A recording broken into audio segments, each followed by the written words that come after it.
지금 우리가 민사소송법에서 여러분 지금 어디쯤 배우고 있냐면 기판력 배우고 있어. 기판력.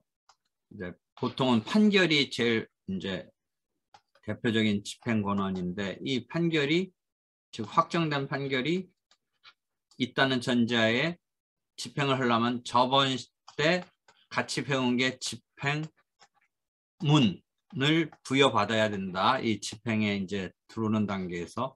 근데 우리가 승계집행문이라는 걸 배웠잖아. 승계집행문. 이 집행문에 있어서 을이 갑에게 지급하라 라고 있는데 이 판결문에 등장하는 당사자 이외에 갑이 을에게 갚아라 하고 있는데 을이 그 이후에 사망을 하고 상속인 병이 있다면 우리가 소송 도중에는 어떻게 한다고 그랬지? 소송 도중에 민사법에서 을로부터 병으로 인수승계라든지 그다음에 병에 따라서 참가승계를 한다든지 이런 식으로 해서 소송 도중이라면 을은 이제 사망했으니까 조금 표현은 그렇지만 사라지고 갑이 병한테 내는 소송으로 당사자가 변경이 되는, 당사자가 승계가 돼서 변경이 되는 이런 식으로 절차의 흐름이 생기지. 민사법의 얘기야. 근데 우리는 지금 종합적으로 보는 거야. 근데 변론을 종결하고 나서 사망이 이루어졌다면 판결문에는 을이 갑에게 갚아라라고 나와 있는데 집행을 하는 단계에서 보니까 또 좀 표현이 그렇지만 을이 이제 사망해서 사라지고 갑의 입장에서는 다시 상속인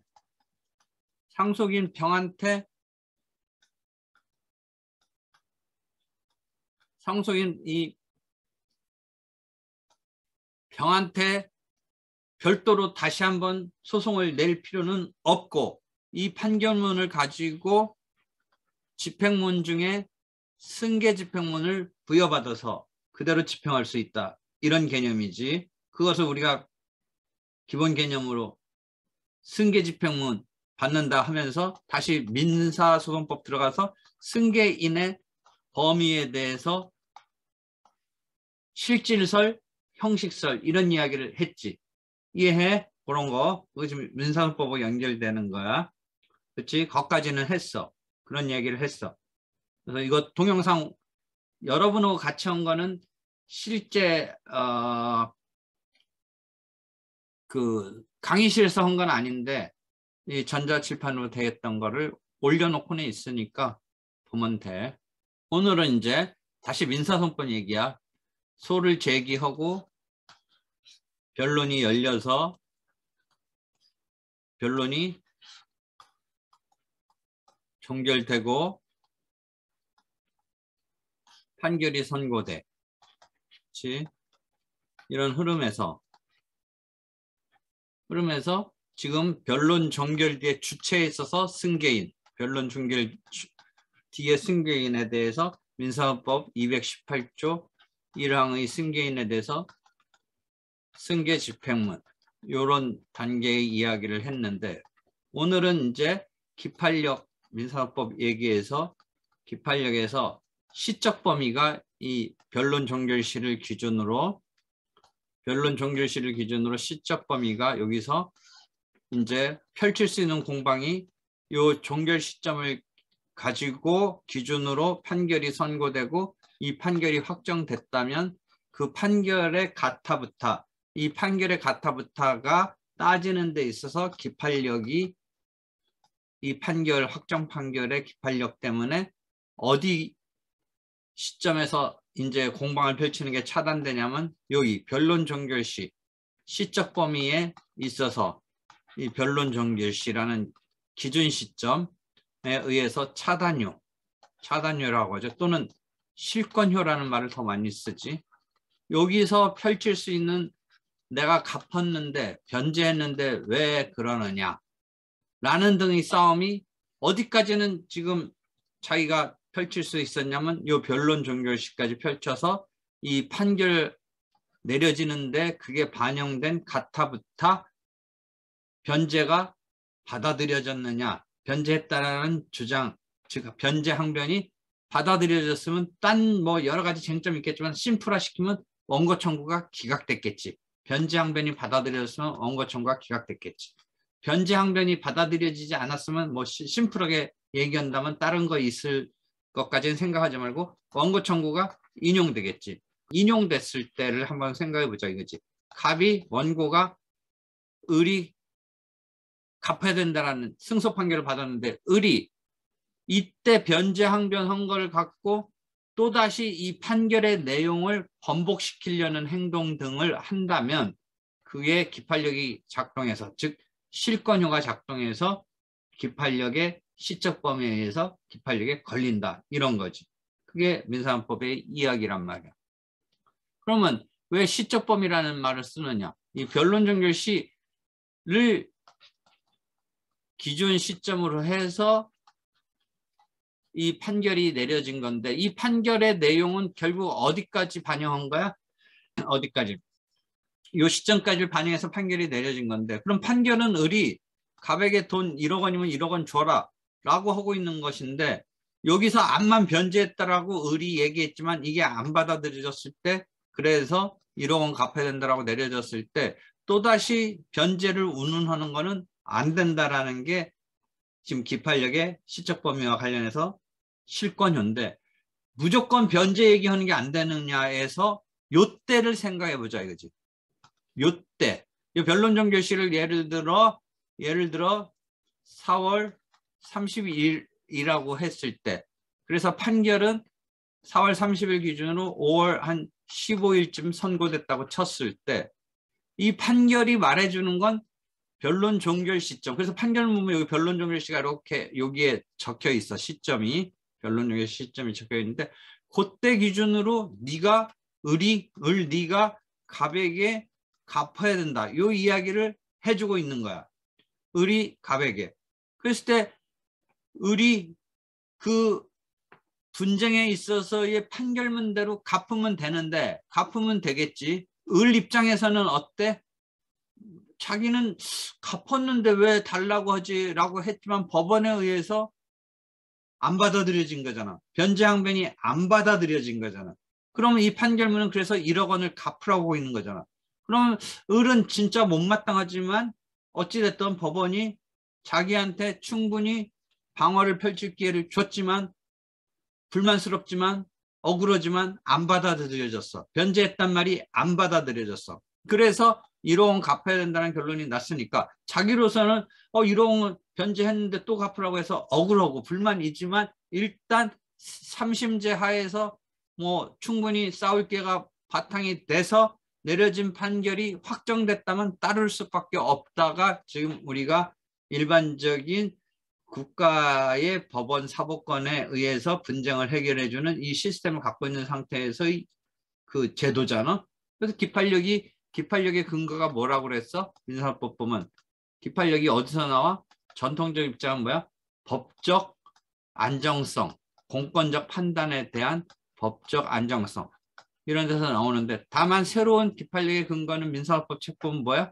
당사자가 충분히 공격 방어 방법을 펼친 것에 따른 제출할 수 있는 기회에 보장된 상태를 전제로 한 자기 책임으로서 이제 더 이상 자기가 그것에 대해서 책임질 일인 것이다라고 하는 이 기판력의 근거를 이런 자기 책임, 제출에 있어서 충분한 절차 보장 이런 용어를 쓰면서 내가 제일 이런 쪽에 가까운 입장이야. 당사자의 절차 보장. 법적 안정성을 우선하는 입장에서는 그럼 무슨 차이가 있느냐. 이런 펼치는 것에 대한 절차적으로 제출 공방을 펼치는 데 대해서 보장이 제대로 안 됐다라면 그렇더라도 법적 안정을 따른 공권적 판단에 대한 제도적으로 이런 공권적 판단에 대한 효력으로 기판력을 부여하고 있다라는 입장을 취한다면 당사자가 충분한 공방을 펼치지 못했다라고 하더라도 그게 당사자가 책임질 수 없는 그런 상황이더라도 법적 안정을 위해서 제도적 효력으로서 기판력이 발생한다라고 보는 데 대해서 민사법 가서 보면 자기 책임으로서 절차 보장을 받은 것에 근거한 기판력의 정당성의 근거를 찾는다면 충분한 절차 보장을 받지 못한 이런 상황이라면 기판력의 판결의 효력을 받지 않는다라는 논증으로까지 갈 수 있는 거야. 그래서 여러분이 민사법 읽다 보면 뭐야? 당사자의 지부지, 알고 모름과 상관없이 판결의 효력을 받는다. 이게 이런 입장이야. 근데 지부지, 요것을 반영한다면 요 입장인데 지금 우리의 전통적인 입장은 요 제도적 효력으로서 법적 안정을 해서 당사자가 어떤 공방을 펼치지 못한 것에 대해서 지부지 상관없이 이것에 대해서 판결의 효력이 발생한다. 이렇게 보는 게 입장이야. 잘 이해 안 되면 이런 얘기 해봐. 자기가 왜 공방을 못 펼쳤냐. 변제를 했는데 자기가 싫은 변제한 게 아니라 예를 들어 여러분 민법서 보는 제3자가 변제한 상황이 있었는데 그것을 미처 캐치 못하고 그 방어 방법을 못 썼어.